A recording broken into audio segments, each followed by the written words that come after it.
love that you do that, right? I'm like, oh, geez, that's terrible. Oh, Guess what? I'm human. We're back with another episode of Interviewing a Therapist, aka my mother, who's a licensed marriage and family therapist. I should have gotten a degree that was shorter. Yeah, agreed. Maybe I should get a shorter degree. Anyways, we are back with more of your guys' questions. This is week 2 of our little series because I don't have any other ideas. So, but if she comes up with some, you may go, holy crap, she says this is week 2. That was like 3 days ago. Exactly. And then you'll be like, wow, my answers. Wow. I didn't need to go to therapy. You probably do. I'm just kidding. Probably not going to be getting enough from me to like solve the world's problems. Sorry about your bad luck. But I'll help how I can. Right? All right, we're going to just jump right into it. And this one is any tips to find motivation to do something? Example, lose weight or study. Oh, God. Hell yes. So, I'm huge on goal setting. I love it, love it, love it.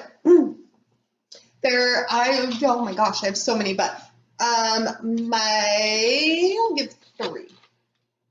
Okay. Number 1, tell someone your goal. Find a support person who will, as we're talking about shifting, Right. Find someone who will support you, and by support I mean hold you accountable, which means you want someone who's going to be encouraging and positive, and when you don't follow through, that same person Brings down the hammer. will say, well, what could you do differently, right? So it's not a bad, like, God, whoa, what's wrong with you, right? But so having that person to turn to. Another can be, I'm doing my 2 least favorites first. Set a reward for yourself and set milestones, okay? So if I'm going to say I'm going to lose 15 pounds, when I lose 15 pounds, I get to go get this tattoo. Okay, I've said that one before, so it's isn't my own. Okay. But at 15 pounds, a tattoo. At 10, I get to treat myself to a manicure. At 5, and I just set increments, right? Those are just like examples, but it could be wherever along the spectrum. Set goals that are reasonable. If I want to lose 30 pounds, I probably want to set a goal that in the next 2 months, I want to lose, we'll say 8 pounds, pound a week. If I set the goal at 30, it's going to take a minute. It's going to be depressing. You got to make it something that's SMART goals, right? Specific, measurable, achievable. Attainable, Same thing. Are relevant. Relevant. I was going to say and time sensitive. Yep. Right. So I'm going to lose specific 8 pounds, which makes it measurable because it was 8 pounds. Achievable. I'm going to lose it in. Okay, that's going to be our specific as well. Attainable. I'm going to lose 8 pounds in 8 weeks. Relevant. Yes, it's relevant to my goal. I want to wear a swimming suit this summer. And time. Yeah, time sensitive. We know. We said that. So it's that. The last one, most effective I've ever found, set a consequence for not following through. If I don't achieve this goal, if I don't achieve it, that's one thing. If I don't take all the steps I say I'm going to, like I'm going to work out 5 days a week, I'm going to follow my diet, I'm going to drink more water.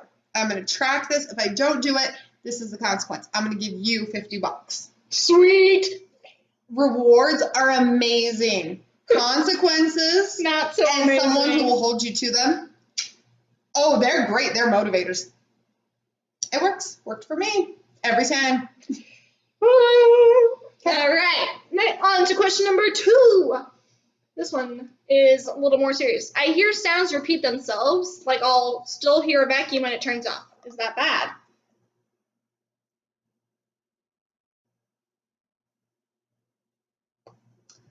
Do you know? Don't know. And I would need a lot more information on that. But that's something I think would warrant talking to a doctor. And not WebMD. I mean, like, well, no, I mean, we all do that. The problem is we go onto WebMD with this little bump on our hand, and next thing we know, we're dying of cancer. So, and it turns out to be our liver. Like, it sends us down this rabbit hole. That, because I don't know more, there could be a medical cause. I would definitely get that. That's something I would talk to a doctor about. Agreed. How many patients can you take as your limit at a time? Okay, for me personally, I know therapists that will meet with 30 people a week. Yes, that was my thought exactly. I think a happy therapist is a good therapist. So I don't do that. I typically, my sweet spot is about 16, between 12 and 16. 16 is high end. So if I say 16, I mean 16 hours of therapy. A lot of my clients do 75-minute or 90-minute sessions. So I should say maximum 16 hours a week, because A, there's a lot of paperwork and stuff involved, and B, there's a lot of emotional, there's a lot to process with different people. And for me, it's important to really know each of my clients very well, and to not be just looking at their name and hurrying and flipping. And that many clients, I can connect with them. Fair enough. Do you ever find that people are quick to diagnose, whether to try and get things over with quickly or to try and solve themselves? People, okay, so. Self-diagnosing, basically. Okay, I was going to say, are we talking like therapists are quick to diagnose, which yes. They are. They are too. People in general, yeah, that was that WebMD thing I was just talking about, right? We get online and we're like, I have this symptom. Oh my God, I am schizophrenic. No, you're not. Maybe. But I've done it myself, right? I have gone on the internet and been convinced I had something, and no. Yes, we do, because we want an answer, especially when it's emotional. There's no blood test, there's nothing else. So we're looking at everything and going, if I just know what's wrong, I can fix it. And a lot of mental stuff looks really similar, and a lot of it overlaps, and they happen together. Anxiety, depression will show up together, trauma. They can look so similar that if you think something is wrong, go to a professional and talk to them. Let them do the diagnosing. We spend time in school for a reason. They know their stuff. Yeah. I promise, if you ever go into a therapist and they get onto WebMD and start Googling your symptoms, run. They should not be doing that. They should have a manual they're looking at, because they want to go through everything. Don't ever get, whoa. Yeah. Check the degree, make sure it's actually real. Right. No Googling WebMD in a therapy session. Right? Diagnostic manual, yes. WebMD, no. But don't diagnose yourself. Bad news. Bad news, man. Because we will always find something wrong with us. We can all fit into some diagnosis without actually having the diagnosis, depending on the day. Exactly. I have some OCD tendencies. I'm not OCD. I'm very adamant about that. Hey, I saw that face. I was grimacing. I had a cramp. All right, last question. Do people ever think they must be diagnosed for something if they see others are? Like a sympathy pain, but more of a guilty conscience. It's not fair that they have to go through that when I'm not. Something must be wrong with me. Maybe I'm just suppressing it, sort of thing. This person asked a lot of deep questions. Yeah, and so actually,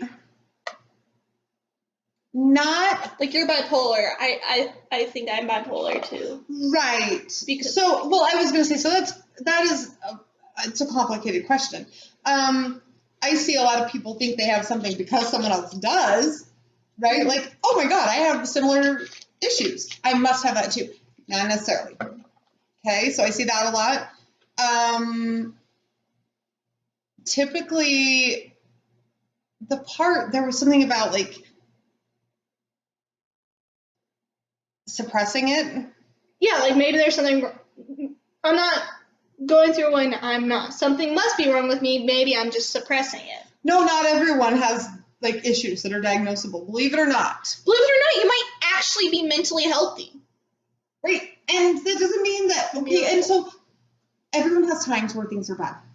True. Everyone.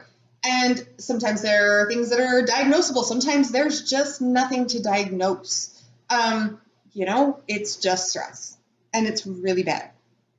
It's grief, any number of things. It doesn't have to have a diagnosis attached. If you feel like you're really genuinely happy and or mostly happy. If you're really genuinely happy all the time, then you might be avoiding something because we all have emotions. But if you feel like things are going pretty smoothly, by and large, then just roll with it. If you're happy all the time, give me the drugs that you're on. Yeah, something's going on. If you're happy all the time, you're lying.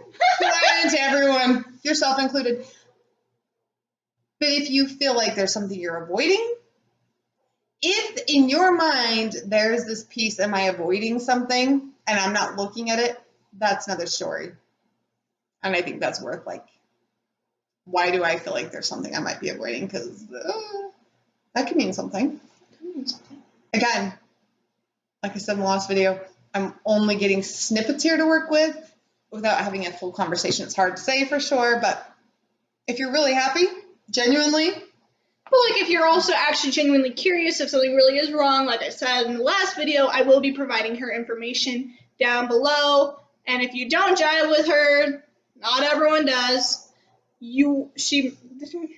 I am not everybody's flavor, and I'm okay with it. And I am always happy I do 15-minute phone consultations for free to make sure I feel like I'll be a good fit for you.